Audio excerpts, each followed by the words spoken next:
Programa nas Entrelinhas. Iniciativa do curso de Administração Pública da ESAG. Apresentação: Professor Enio Luiz Spaniol. Bom dia, ouvintes. Estamos iniciando o nosso programa nas Entrelinhas, o programa do DAP, Departamento de Administração Pública da ESAG e UDESC, das quartas-feiras de manhã.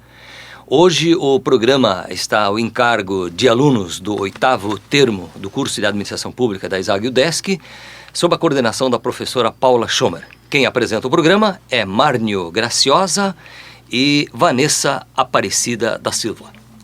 Governo de Santa Catarina envia à ALESC projeto de fusão das agências reguladoras.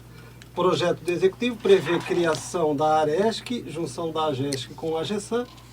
O objetivo é enxugar a estrutura e agilizar a gestão. 60 cargos serão cortados. Estado encaminha à ALESC primeiro projeto de qualificação, gestão pública com a fusão das agências reguladoras. Bom dia aos ouvintes da Rádio UDESC, sou Márnio Graciosa, aluno do curso de Administração Pública da ESAG e UDESC. Bom dia aos ouvintes da Rádio UDESC, eu sou Vanessa Aparecida da Silva, aluna do curso de Administração Pública da ESAG e UDESC. Contamos com a presença da professora Paula Schomer, da disciplina Sistemas de Accountability do curso de Administração Pública da ESAG e UDESC. As agências reguladoras são órgãos criados pelo governo que têm como atribuição principal regular e fiscalizar os serviços prestados por empresas privadas que atuam na prestação de serviços que, em sua essência, seriam públicos. Em razão de sua natureza jurídica, as agências reguladoras estão sujeitas ao controle interno e externo, assim como ao controle social. Além da Controladoria Geral da União, CGU, e do Tribunal de Contas da União, TCU, essas entidades também estão submetidas ao controle do Ministério Público, como fiscal da lei, e dos PROCONs, como órgãos de defesa dos consumidores. Finalmente, há o controle judicial. Hoje, no Estado, existem a AGESAN e a AGESC, que fazem a regulação dos serviços de saneamento e energia, respectivamente.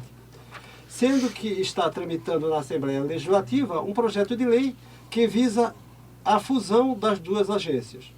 O projeto de lei de número 0101.5/2015, enviado pelo Poder Executivo para a Assembleia Legislativa em 13 de abril de 2015, dispõe sobre a fusão da Agência Reguladora de Serviços Públicos de Santa Catarina, a AGESC, com a Agência Reguladora de Serviços de Saneamento Básico do Estado de Santa Catarina, a AGESAN. Cria a Agência de Regulação de Serviços Públicos de Santa Catarina, ARESC.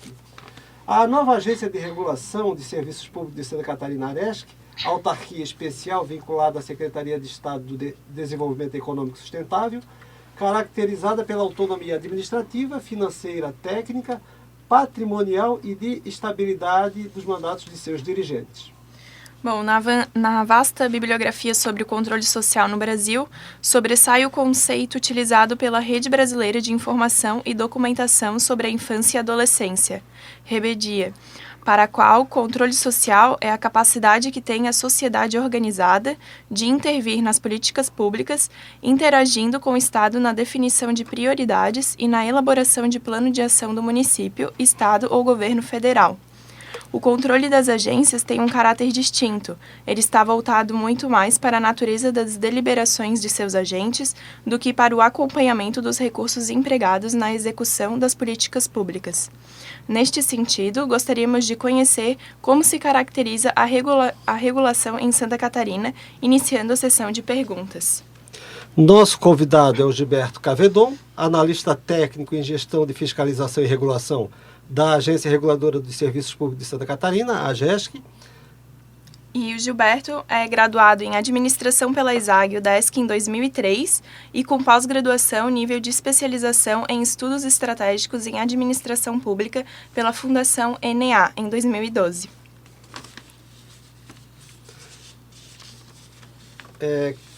Qual o papel das agências reguladoras do Estado de Santa Catarina, a AGESC e a AGESAN, Gilberto? Bom, antes de mais nada, bom dia aos ouvintes, bom dia professora Paula, professor Enio, Márnio e Vanessa. É uma satisfação muito grande estar aqui presente hoje.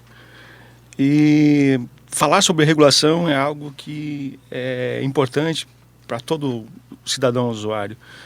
A maioria de nós, das pessoas leigas, às vezes conhecem qual é a função de uma agência reguladora. Uma agência reguladora, ela tem como uma função principal fazer a conciliação de interesses de três agentes distintos.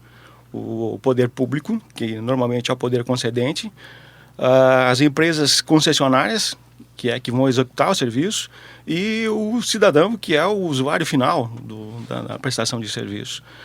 E todos eles têm interesses distintos. Conciliar esses interesses é a razão de existência de uma agência reguladora. No Estado, nós temos 2 agências, e essas 2 agências trabalham em setores distintos. A GESAN trabalha no saneamento, o que é extremamente importante, porque afeta diretamente a qualidade de vida das pessoas, dos cidadãos. E a energia, gás, que é regulado pela AGESC, afeta diretamente as empresas e indiretamente o cidadão que é empregado ou que está vinculado a essas empresas. Nós poderíamos dizer, aprofundar um pouco mais, mas o que é de importante em você regular esses setores específicos? E vamos recordar um pouco assim, digamos, há poucos dias atrás foi comentado que aqui em Florianópolis, dentro de 2 anos, se vai atingir 75% da cobertura de saneamento básico no município.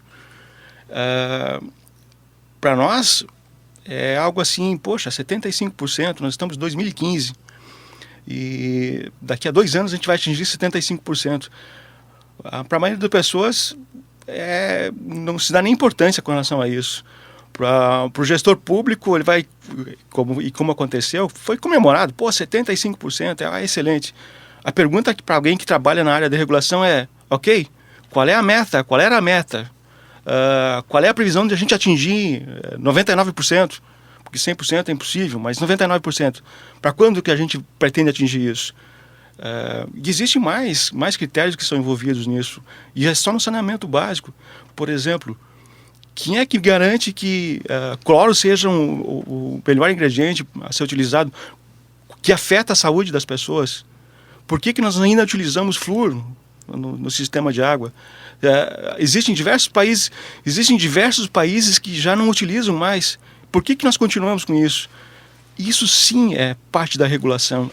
Então, Gilberto, se eu entendi bem, além de fiscalizar, digamos, mediar os contratos existentes, é também pensar os padrões que vão definir o que se espera daquele serviço para o futuro. É isso que a agência também faz. Perfeito. A gente costuma interpretar de forma errada, e existe muita discussão com relação a isso, porque muitas vezes a AGESC, uma agência reguladora, ela usa ou ela determina algumas coisas que parecem ser invasão de competência. Por exemplo, formular política pública não é uma função da agência reguladora. Só que quando se faz uma política pública que diz assim, melhor saneamento básico para o município, que é uma política pública, e que não se coloca nessa política metas ou o que é ou quantifica isso, quem é que vai determinar o que é melhor? Alguém tem que fazer isso.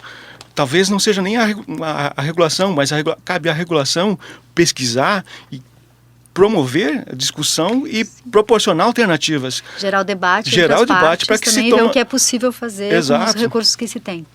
Bom, Gilberto, como percebe o cenário existente e por que foi proposta uma nova agência? O cenário, ele é desde a eleição do governador, né?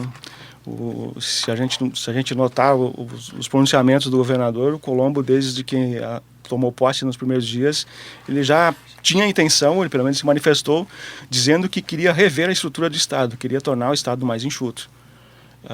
Nós sabemos, e eu posso dizer que eu trabalhei diretamente com alguns estudos referentes à estrutura do Estado. Sei, por exemplo, que há muitas instituições com funções duplicadas. Vamos pegar no caso da regulação, por exemplo, que é o que a gente está debatendo hoje aqui. Existe a GESC, existe a GESAN, existe o DETER, que faz a regulação do transporte. Na verdade, nós temos 3 regulações dentro do Estado. E há um detalhe que passa meio que batido. Por exemplo, a GESAN foi criada quando já existia na GESC uma câmara que tinha como função o saneamento básico. ou seja, foi criada uma estrutura maior e melhor do que a GESC para exercer uma função que nem é competência do Estado, né? Porque a regulação que a GESAM faz é de contratos que são de competência municipal. Ela está fazendo a regulação por escolha do município, então ela está regulando os contratos que são da CASAM com os municípios, é o que ocorre hoje. A tendência para isso, o cenário, é propício para que se faça isso. Claro que o governador enfrenta diversos problemas, diversos conflitos que são interesses partidários, né? Acordos políticos que você cumpre ou não cumpre, ou descumpre. Então, é difícil você conciliar isso. Acho que a fusão da GESC e da GESAM sai sem problema nenhum. Não vai ter complicação com relação a isso. O cenário é propício para a mudança.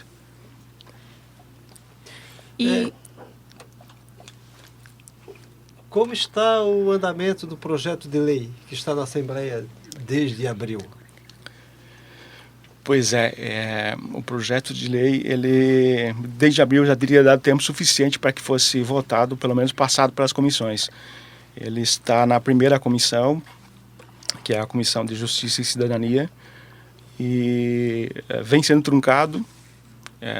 A gente não vê argumentos plausíveis que justifiquem você segurar um projeto desse.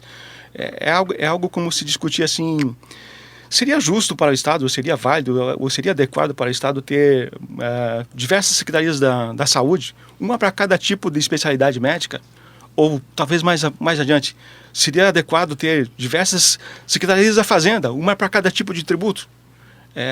Então a justificativa ela não é plausível, não há por que ficar postergando a solução, a resolução.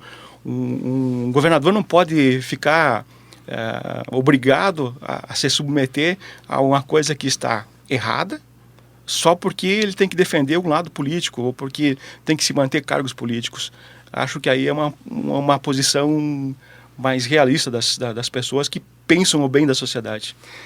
Gilberto, eu queria te fazer uma pergunta também. O modelo regulatório no país, ele obedece um pouco a uma política internacional de fazer a regulação a partir dos anos 80, 90. E no Brasil, o modelo regulatório começou em 1996 com a Anatel e com a ANEEL. E como você mesmo disse, esse é um campo conflituoso de disputa entre interesses da sociedade, do mercado e do Estado. E você há pouco dizia de que normalmente as agências podem ser reféns de certa forma dos interesses político-partidários, as nomeações, a história tem mostrado isso. Ao mesmo tempo a questão do próprio orçamento está muito vinculado às próprias ministérios, esse é um problema das agências regulatórias. Eu queria te fazer a seguinte pergunta: nesta relação mercado, sociedade e Estado, como a sociedade carece às vezes de uma melhor organização, no sentido da sociedade civil, de saber exatamente em que direção ela vai, ela não corre o risco de ser constantemente refém, ser capturado pelos interesses, às vezes são mais fortes, que seriam as empresas, o mercado? Como é que se resolve isso? Sim, o risco sempre ocorre, sempre vai ocorrer. Num sistema democrático isso faz parte da regra do jogo, né? Para você ter o interesse do mercado, digamos assim, o argumento que favoreceu a instalação desse modelo regulatório foi porque o governo não possuía credibilidade para sustentar a longo prazo medidas que eram necessárias. Você não consegue atrair o capital privado para um modelo que, mudando o gestor, ele oportunisticamente, pode mudar aquilo que foi compactuado. Isso favoreceu a implementação das agências regulatórias. E tem que considerar, basicamente, que nem você lembrou, é que naquela época o Brasil saía de um problema de recessão, inclusive o FMI havia negado linhas de crédito para o país. Vamos pegar exatamente a Anatel, como exemplo. O gestor público na época tinha um projeto de governo, que era pegar e dizer: eu quero universalizar a comunicação no Brasil. Beleza. Só que é diferente. A Anatel, por exemplo, ela participou do modelo que foi compactuado, né? Houveram as privatizações e a Anatel participou. Então ela tinha metas para fazer. Uma forma de atrair o capital privado foi garantir um rendimento mínimo. Por isso que se criou aquele consumo básico da telefonia, o que bancou o sistema, né? Até hoje a gente pergunta, poxa, o investimento já foi pago, né? Será que não era hora de rever a regra do jogo, né? Será que não houve evolução tecnológica para a gente rever a regra do jogo, né? Sim, o risco sempre ocorre. Nós temos um problema muito grande aqui nos estados, é que as agências estaduais, elas pegaram o jogo pelo meio. Os contratos já estavam em vigor e foram criadas as agências. As agências foram criadas para regular contratos que já foram pactuados. É difícil você mudar a regra do jogo quando está jogando, né? No meio do jogo, né? Então é complicado. E normalmente o que você comanda, as escolhas para gestores das agências, não são uma escolha sobre a capacidade técnica das pessoas, é sobre a bandeira partidária. Eu tenho um acordo político com um fulano de tal e preciso achar um cargo para esse cara, uma ocupação. Aí eu coloco ele lá. E aí a gente perde muito, a sociedade perde com relação a isso. Bom, e para finalizar, como as agências elas costumam contar com a participação de cidadãos? E como e para quem prestam contas no seu desempenho? Vamos começar pela ordem inversa, então. Prestação de contas só para o Tribunal de Contas. Não existe nem nada formalizado que nos obrigue a prestar contas para outra instância. Isso poderia ser uma prestação de contas, teria que ser um modelo de gestão instituído pela própria instituição, né? O que aparentemente não é conveniente. A gente pode incluir no projeto de lei. Seria bem-vindo, né? Ainda está em tempo. E a participação popular, normalmente ela é feita através de audiência pública ou consulta pública. Alguns defendem, por exemplo, que os conselhos consultivos são uma maneira de participação, o que é válido também. Alguns outros também defendem, dizendo que participação no Conselho Superior é uma forma de participação do cidadão. Essa eu tenho meio discordado, porque eu pego como exemplo a AGESC. O Conselho Superior é um órgão máximo de decisão da AGESC. Eu não posso dizer que cidadão comum tem acesso e vai poder tomar decisões, porque os mandatos das pessoas permanecem por um longo período, né? Nós gostaríamos de agradecer aos professores Enio e Paula pela oportunidade de desenvolver esta atividade como forma de conhecimento e desenvolvimento, assunto na área de accountability, e pela disponibilização do tempo e do programa na Rádio UDESC. E também gostaríamos de agradecer ao Gilberto, aqui presente, né, por nos dedicar o seu tempo e esclarecimento sobre o tema, que é pouco debatido e conhecido no público geral. Os portais da AGESC e a AGESAM possuem mais informações sobre o tema em destaque. Muito obrigado aos alunos e à professora Paula e aos ouvintes que nos atenderam com a sua audiência. E o nosso programa volta semana que vem nesse mesmo horário. Bom dia. Nas Entrelinhas, iniciativa do curso de Administração Pública da UDESC-ESAG, Universidade do Estado de Santa Catarina.